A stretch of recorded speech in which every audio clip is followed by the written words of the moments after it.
I just finished my workout and it was really hard today, but good hard. Like challenging and doable hard, but hard. It pretty much was snatches overhead all. It felt good. It was challenging but encouraging, and I like those days. The challenging and discouraging days are when you're like, why do I even CrossFit? But the challenging and encouraging days are the days you're like, I remember why I do this. So here's the workout.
That? Actually, I hate snatches, but that was the best day ever and I'm so proud of myself. I mean, it was fun. When I was 6 years old, CPS came to my house and took me, my younger brother, and my younger sister away from my mom and dad. I remember the day clearly. I was hanging out at my friend's house and someone came to the door and said, hey, Jean, will you come home? I went home and there were these people with real fancy suits. It was like a guy and a girl. And they said, hey, just pack up some things, you're coming with us. And I remember being really confused, kind of wondering, okay, well, what's going on? What's happening? And I remember asking them, am I coming back tomorrow? You know, am I just staying the night, coming back tomorrow? And they said, yeah, you're coming back. And so, not understanding why my mom and dad were so sad, and why there were police officers there, I just packed up my stuff and got in the black Town and Country car. We ended up going to Polinsky. It's basically a place where you take the kids after they get taken away who don't have a place to go, and they're kind of in this like limbo period while they're waiting to figure out what's gonna happen with foster care. And I just remember that we didn't go home. We didn't go home the next day. We stayed there for a while.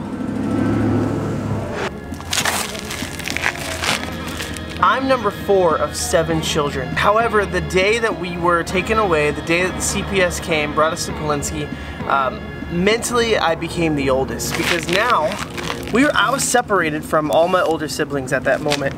It was just me, my little brother, and my little sister. And I immediately took on that role of I need to do everything I can to protect them, to make sure that they're okay.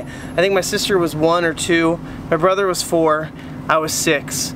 It kind of became, that's like the family dynamic. Even though I'm number 4, I kind of have this mentality that I'm the oldest one, that it was my job and my role to protect them. Okay, so I just got off work. I'm actually gonna head over to my mom's house right now and see if I can find any pictures from that time. And then, you know, see what kind of memories that brings up. So I was on my way to my mom's house, and while I was driving I decided to actually take a detour. This detour is way out of the way, not even close. But I think it's a important part of the story.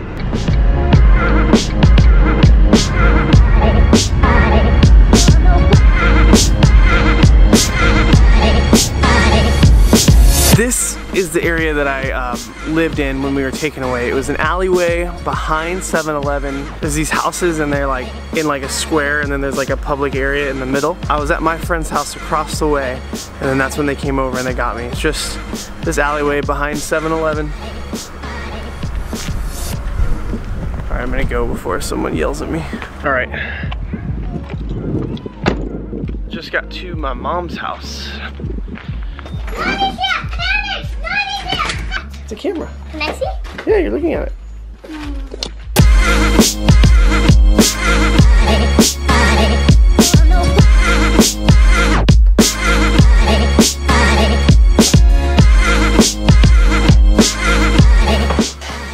So I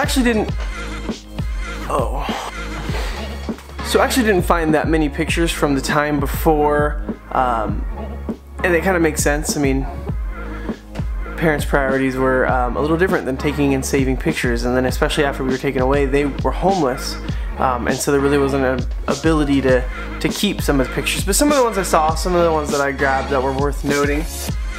That's me as a baby. I actually didn't know we had this picture. I think this is the first time I've seen it. I had blue eyes. They're hazel now. It was right in the middle of everything.